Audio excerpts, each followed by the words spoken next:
दोस्तों, चांद पर बस्ती बसाने के लिए कई देश की स्पेस एजेंसीज लगातार कोशिश कर रही हैं। उनका सपना है कि वो धरती की तरह ही चांद पर इंसानों को बसा सके, जिसके लिए वो लगातार ये जानने की कोशिश कर रहे हैं कि चांद पर इंसान जिंदा कैसे रह सकता है। इस बारे में इस वीडियो में बात करेंगे। उससे पहले आपको बता दें कि चांद का हमारे जीवन में बहुत महत्व है। बिना चांद के धरती पर शायद जीवन ही न रहे। चांद और सूरज से जहां दिन रात का चक्र चलता है, वहीं ये चांद मौसम में बदलाव के साथ साथ समुद्रों में ज्वार भाटा तक ले आता है।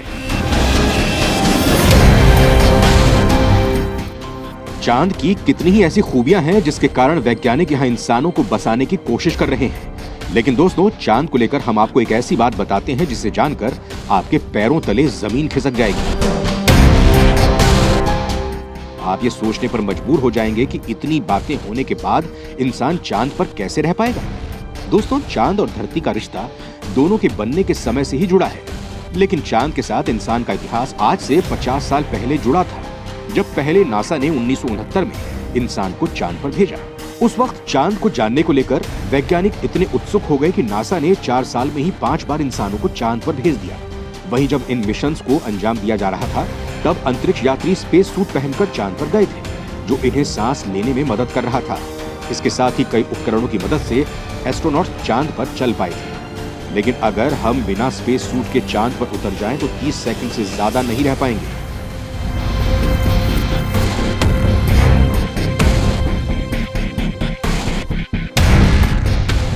दोस्तों, जब भी कोई अंतरिक्ष यात्री चांद पर उतरता है तो उसे 80 किलो वजन वाले स्पेस सूट को पहनना पड़ता है, जिसमें तकनीकी उपकरण भी लगे होते हैं। लेकिन अगर इस स्पेस सूट को बिना पहने आप चांद पर जाने की सोच रहे हैं, तो आपको बता दें कि इस स्पेस सूट के बिना कोई इंसान ज्यादा देर तक जिंदा नहीं रह पाएगा। चांद का अपना कोई वातावरण नहीं है। यहाँ सांस लेने के लिए ना ऑक्सीजन है और ना ही दूसरी कोई जरूरी गैस।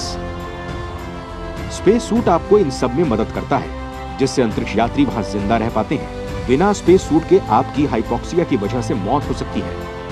इतना ही नहीं, चांद पर दबाव बहुत कम है, जिसकी वजह से नाइट्रोजन बबल के रूप में शरीर से बाहर निकलने लगती है।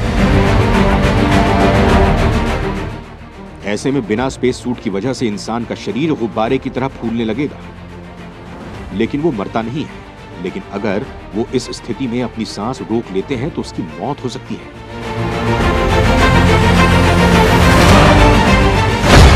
शरीर फूलने की स्थिति में जब सांस रोक लेते हैं तो आपके फेफड़े फट जाते हैं और मौत हो जाती है।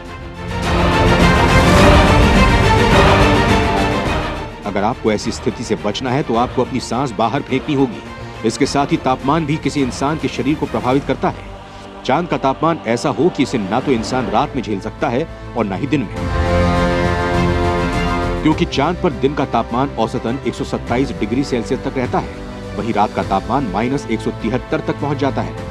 जिससे आप समझ गए होंगे कि चांद पर स्पेस सूट कितना जरूरी है। स्पेस सूट यहाँ के तापमान को भी इंसान के शरीर के लायक बना देता है। इतना ही नहीं, चांद पर कोई चुंबकीय क्षेत्र काफी कमजोर होता है, जिससे वहां सोलर रेडिएशन के साथ साथ उल्का पिंड आप पर हमला कर सकते हैं। वहीं चांद की सतह पर मौजूद धूल भी सबसे बड़ी परेशानी पैदा करती है। जैसा कि आप जानते हैं कि चांद का अपना कोई वातावरण नहीं है। ऐसे में वहां कोई भी मूवमेंट नहीं होती है। अगर आप बिना स्पेस सूट के चांद पर जाते हैं तो आपको अपना एक कदम भी बढ़ाने में बहुत ऊर्जा खर्च करनी होती है। अब आप समझ गए होंगे कि एक स्पेस सूट का चांद पर कितना महत्व होता है।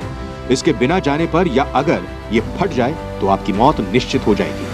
अब यहाँ ये सवाल खड़ा होता है दोस्तों कि जब स्पेस सूट के बिना इंसान 30 सेकंड भी नहीं रह सकता, तो एक पूरी इंसानी बस्ती कैसे बसाई जाएगी? क्या यहाँ रहने वाले सभी लोग स्पेस सूट पहनेंगे, या फिर इंसान चांद के वातावरण को ही बदल देगा? आगे क्या होगा ये तो आने वाला वक्त ही बताएगा।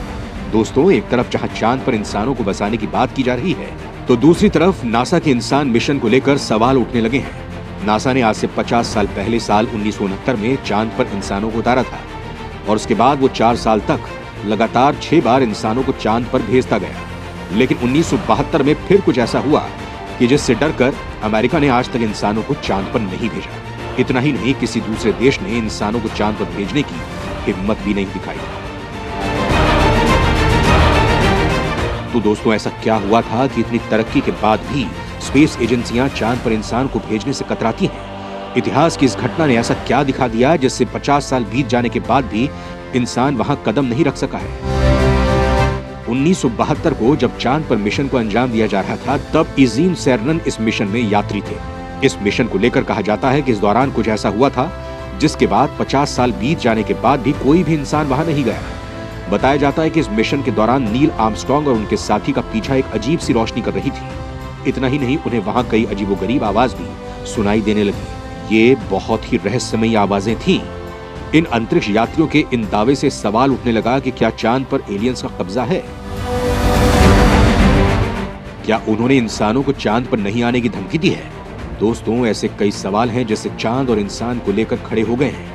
इतना ही नहीं, कई लोगों का तो ये तक कहना है कि चांद पर इंसान कभी गए ही नहीं, क्योंकि पहले मिशन के मुताबिक जब नील आर्मस्ट्रांग चांद पर गए थे तो उन्होंने वहां अमेरिका का झंडा फहराया था, और ये झंडा ऐसे लहरा रहा था कि न जाने कितनी तेज हवा चांद पर चल रही होगी। वहीं वैज्ञानिकों का कहना है कि चांद पर कोई वातावरण होता ही नहीं है, वहां ना हवा है और ना ही कोई मौसम है। तो फिर नील आर्मस्ट्रांग का ये झंडा इतना क्यों लहरा रहा था? तो क्या सिर्फ झंडे के लिए ही हवा चली थी? इसके साथ ही आलोचकों का यह भी कहना था कि धरती से कई सारे तारे दिखते हैं, तो फिर चांद से ये तारे क्यों नहीं दिख रहे हैं? इसके साथ ही यहाँ पहुंचे अंतरिक्ष यात्रियों के पैरों के निशान को लेकर यह कहा गया कि जब चांद पर कोई नमी नहीं है तो उनके पैरों के निशान कहां से बन गए, क्योंकि बिना नमी के ये निशान बन ही नहीं सकते। वहीं नासा ने खुद ही ऐसा बयान दे दिया है जिससे उसके मिशंस पर सवाल खड़े होने लगे हैं। साल 2020 में नासा के प्रवक्ता ने कहा कि वो 2028 तक चांद पर फिर से कदम रखेंगे, लेकिन उसके लिए काफी तैयारी करनी अभी बाकी है। नासा के प्रवक्ता का यह बयान ही सवाल खड़े करता है दोस्तों कि जब हम 50 साल पहले जो काम कर चुके हैं तो अब उसमें इतनी देरी क्यों हो रही है, जबकि तकनीक के मामले में भी काफी आगे जा चुके हैं हम लोग। दोस्तों, सबसे ज्यादा चौंकाने वाली बात यह रही है कि कुछ लोगों का कहना है कि जो लोग चांद पर गए थे वो कभी लौट कर ही नहीं आए।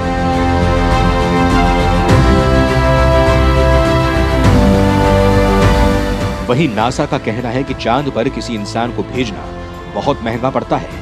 इसमें इतनी धनराशि खर्च हो जाती है कि एजेंसी उसे बार बार वहन ही नहीं कर सकती है और उसका ज्यादा फायदा भी नहीं होता है। यही कारण है कि कोई भी देश इन खर्चों को नहीं उठाना चाहता। आंकड़ों के मुताबिक किसी इंसान को चांद पर भेजने के लिए 104,000 मिलियन डॉलर खर्च हो जाते हैं, लेकिन नासा का यह बयान भी कहीं फिट नहीं बैठता है। जब हमारे पास इतनी तकनीक नहीं थी और पैसा भी नहीं था, तब नासा ने 4 साल में 6 बार इंसानों को अंतरिक्ष में भेज दिया था। तो आखिर नासा क्या छिपाना चाहता है? क्या चांद पर वो गया ही नहीं था, या फिर वहां एलियंस का कब्जा है जिसके डर से वो चांद पर जाना ही नहीं चाहता, या इसके पीछे कोई और वजह है? ये ऐसे सवाल हैं जो सिर्फ नासा ही दे सकता है। वहीं अब सवाल आता है कि जब नासा इंसानों को चांद पर भेजने से ही कतराता है तो वहां बस्ती कैसे बसाएगा? क्या ये दावे सच हैं? और अगर नहीं है तो नासा इनका जवाब क्यों नहीं देता है?